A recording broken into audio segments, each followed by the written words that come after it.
Tavuş vilayətinin yuxarı hissəsində yerləşən mövqelər hələ də əvvəlki yerlərindədir. Lakin ərazilərin minalardan təmizlənməsi işləri başa çatdıqdan sonra təhvil vermə prosesi başlayacaq. Bu fikirləri Tavuş vilayətinin Açarqut icmasının sakini Karin Kazaryan Past Infoya bildirib. Onun sözlərinə əsasən hazırda yuxarı Əskipara ərazisində mina təmizləmə işləri davam edir.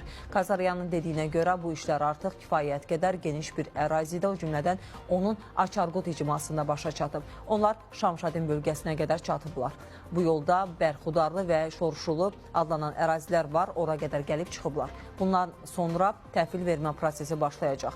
Bir şey aydındır. Tavuşda bilirlər ki, yuxarı Əskipara təhvil veriləcək. Bundan sonra Tavuşun Əskipara icması və Lori vilayətinin yuxarı hissəsi sərhədyanı bölgəyə çevriləcək. Açarqut kəndi isə 3 tərəfdən mühasirəyə düşəcək deyə o iddia edib. Kazaryan bildirib ki, Azərbaycan-Ermənistan-Gürcüstan avtomobil yolunun təxminən 70 kilometrlik hissəsinə və Kirans bölgəsindəki 2-3 kilometrlik əraziyə nəzarət edəcək. Bura artıq Azərbaycanın ərazisidir.